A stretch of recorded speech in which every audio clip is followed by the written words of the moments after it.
Expert हमारे साथ है, उनका रुख कर लेते हैं कि उनका आंकलन क्या कहता है कि आखिर कांग्रेस कहां चूक गई। सुरेंद्र भाटिया जी आपका रुख करेंगे, शंभू भद्रा भी हमारे साथ जुड़ गए। शंभू जी आपका भी स्वागत है खबरफास्ट पर। नमस्कार सुरेंद्र भाटिया जी, आपके पास आऊंगी। हम लगातार चुनाव से ही बात कर रहे हैं और अगर अब देखें, क्योंकि अब कांग्रेस भी मंथन कर रही है, आपके अनुसार कांग्रेस कहां चूकी? एग्जिट पोल में भी वो जीत रहे थे, हवा भी कांग्रेस के पक्ष में थी, लेकिन नतीजों ने सबको चौंका दिया और अब उसकी कई चीजें वजह जो है निकलकर सामने आ रही। कांग्रेस के ही कुछ नेता, समर्थक, कार्यकर्ता उन चीजों को अपने मुंह से बता रहे हैं। आपको क्या लगता है कि कांग्रेस कहां चूकी? आरएन मलिक जी ने कई फैक्टर बताए हैं, उससे आप कितना सहमत हैं? पहली बात उन्होंने ये कहा कि 90 में से 40 सीटें 45 सीटें आप हुड्डा साहब को दे देते, बाकी सभी का सम्मान करते।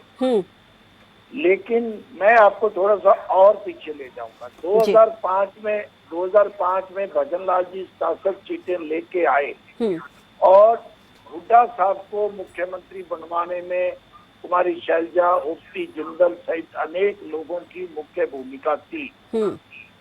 उन्होंने उनको मुख्यमंत्री बनाया। कुमारी शैलजा, अगर मलिक साहब को याद हो तो पहले 6 महीने तक कुमारी शैलजा को प्रोटोकॉल में ऐसा सम्मान दिया जाता था जैसे मुख्यमंत्री को दिया जाता है पूरे हरियाणा में।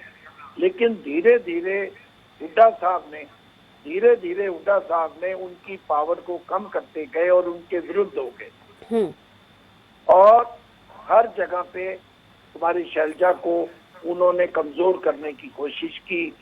कुमारी शैलजा का एक नेचर है, उन्होंने ना तो हुड्डा साहब को कभी अपना नेता माना, ना वो कभी मानेगी, क्योंकि वो अपने आप को उनके, पहली बात तो सीनियर नहीं तो उनके समकक्ष मानती हैं। 1991 में पहली बार हुड्डा साहब और कुमारी शैलजा एमपी बने थे और कुमारी शैलजा 88 में पहला चुनाव लड़ी।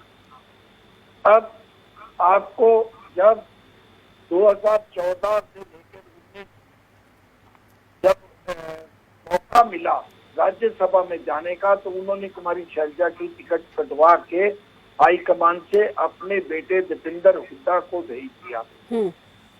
ये उनको नहीं करना चाहिए था। और एक चीज और है, भारतीय जनता पार्टी के शासन में 3 राज्यसभा के चुनाव हुए।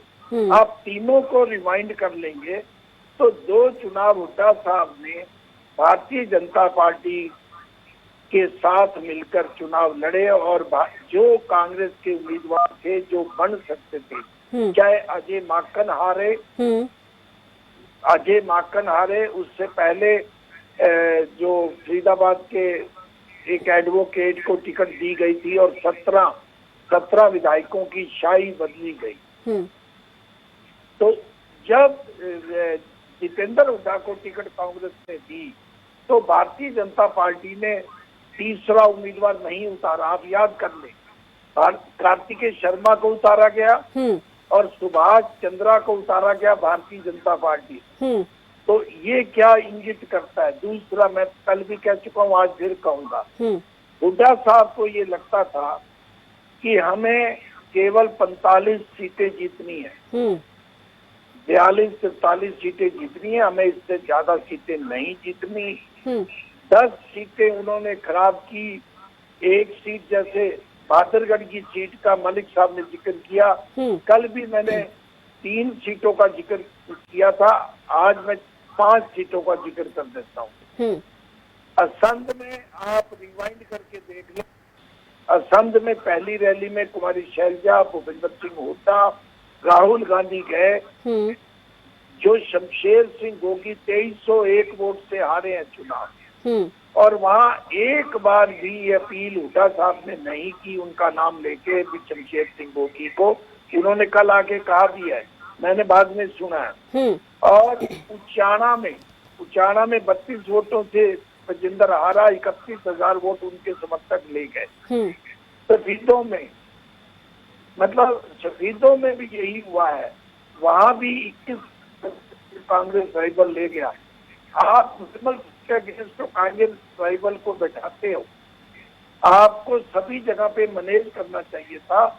और मुझे नहीं लगता कांग्रेस पार्टी का कोई वाल वार रूम था, भारतीय जनता पार्टी ने माइक्रो मैनेजमेंट की थी। जाटों को जो टिकटें दी, वो टिकटें आप अगर जाएंगे, 31 जट सिख और जाट मिलाकर 31 सीटें दी गई, जबकि भारतीय जनता पार्टी ने 16 दी। और भारतीय जनता पार्टी ने ब्राह्मण, पंजाबी और उसके बाद वैश्य समाज, तीनों पे ज्यादा उन्होंने रखा। पंजाबियों को 13 टिकटें दी, जिसमें से 9 बन के आए। कभी कांग्रेस पार्टी के 18 एमएलए होते थे पंजाबी, इस बार टिकटें ही 6-7 दी गई। और उसके अलावा आप अगर उसके अलावा जाएंगे तो हमारी शैलजा को नाराज किसने किया? आपने उसको अपमानित किया। हुड्डा साहब उसके बाद वो बड़े थे, वो अपनी बहन कहते थे, अपनी बहन के घर चले जाते, कहते चल मेरे साथ चल, मैं कैंपेन कराएं। देखो, मनाने के लिए क्या अनिल विज को मनाने के लिए मनोहर लाल नहीं गए? क्या अनिल विज को मनाने के लिए नायब सिंह सैनी नहीं गए? देखो, आपके पारिवारिक रिश्ते थे। कुमारी शैलजा की कोठी पे हुड्डा साहब की बेटी की शादी हुई थी, कभी इतना इनका गहरा रिश्ता था। जब आप बार बार किसी को अपमानित करोगे और वैसे उसको अपनी बहन कहोगे, तो ये कुछ चीजें हैं। जैसा कि मलिक साहब ने कहा, मैं सिरसा में बैठा हूँ, सिरसा में कैंपेन के लिए हुड्डा साहब नहीं आए। आपके पास पार्टी थी, उदय भान और जो हुड्डा साहब के पास पार्टी की कमान थी। आप स्वयं एक मीटिंग रखते, बड़ी मीटिंग रखते, उसमें तुम्हारी शैलजा के लिए अपील करते।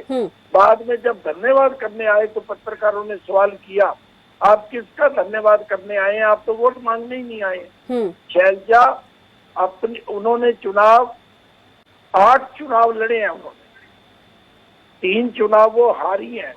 और पहला चुनाव 1988 में जब लड़ा था, वो 26 साल की थी और चौधरी देवीलाल की आंधी में सिरसा से चुनाव लड़ी थी। वो हारी। 91 में हरियाणा में सबसे बड़े मार्जिन से जीती, 96 में सबसे बड़े मार्जिन से जीती, 2014 तो एक चीज तो स्पष्ट हो गई सुरेंद्र भाटिया जी की कांग्रेस की हार का कारण एक ये भी है कि हुड्डा शैलजा जो अपने आप में अपने को ही सक्षम मानते हैं और एक दूसरे को कुछ नहीं समझते, इस वजह से ये एक बड़ी हार हुई है। लेकिन अब जब कांग्रेस दिल्ली में इस पर मंथन कर रही है, तो अब क्या कांग्रेस इस पर कोई कदम भी उठाएगी, कोई एक्शन भी लेगी?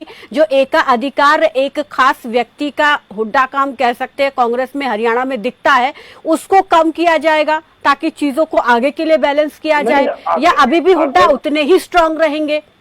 अगर कम नहीं किया जाएगा तो कांग्रेस के लिए बहुत बुरी है। कांग्रेस को ये एक संदेश देना होगा।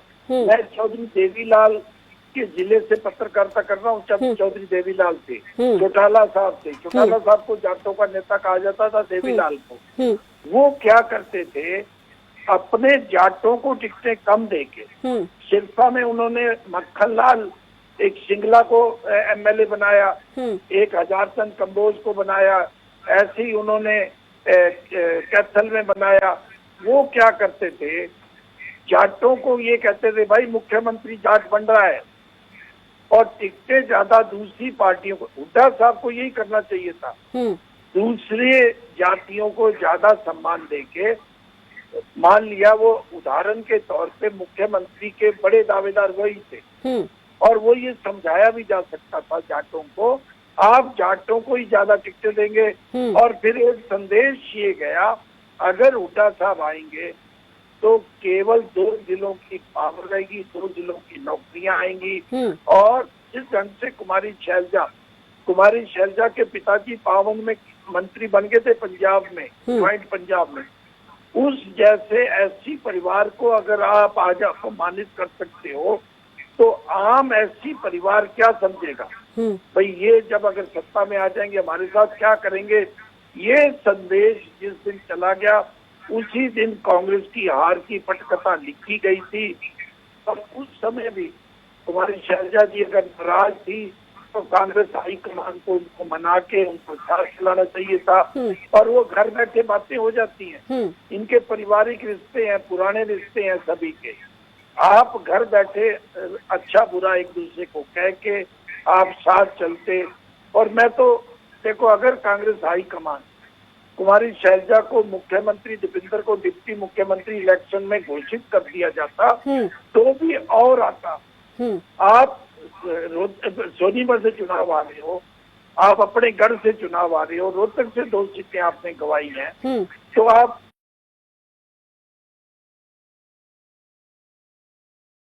कर रही हैं। तो ये चीजें कांग्रेस पार्टी को करना होगा। जब भारतीय जनता पार्टी 35 बनाम 1 भारतीय जनता पार्टी ने किया, भारतीय जनता पार्टी ने एक काम और किया, किसी ब्राह्मण को टिकट देके 6 जाट खड़े करवा दिए, 3 हुड्डा साहब ने करा दिए, 3 बीजेपी ने करवा दिए। बहुजन समाज पार्टी से और इनेलो का समझौता भारतीय जनता पार्टी ने करवाया। हम इसके साक्षी हैं। सिरसा में ऐसा हुआ, चायाबे सिंह चौटाला को इस चीज का नुकसान हुआ, 15,000 वोटों से वो चुनाव हारे। जब लोगों में ये संदेश गया कि वो भारतीय जनता पार्टी की गेम का हिस्सा बन गई है, तो ये चीजें जो होती हैं उसको कांग्रेस पार्टी नहीं समझी, या मैं तो यूं कहूंगा 60 सीटें उन्हें चाहिए नहीं थी और 45 की बजाय वो 37 पे चले गए। वोट प्रतिशत अगर आप देखोगे 100 में से 39% वोट भारतीय जनता पार्टी को आया है, 39% कांग्रेस को आया है, 11% इंडिपेंडेंट 3 जीते हैं, 3 जी 11% इंडिपेंडेंट को आया, जिन्होंने कांग्रेस की गेम खराब की, भारतीय जनता पार्टी की गेम को बनाया। 4.5% और 1.5%, 6% वोट इनेलो बहुजन समाज पार्टी को आया। 2 सीटें केवल आई, रानिया और डबवाली। और आम आदमी पार्टी से राहुल गांधी के कहने के बावजूद आपने समझौता नहीं किया, 5 सीटें हारे, डबवाली के हारे। और जब सीटों पे माइक्रो में अगर आप हम देखेंगे, ठीक है, तो गठबंधन का फैसला जो कांग्रेस ने नहीं किया वो भी कहीं ना कहीं भारी पड़ा। लौटूंगी आपके पास, शंभू भद्र जी को भी चर्चा में शामिल कर लेते।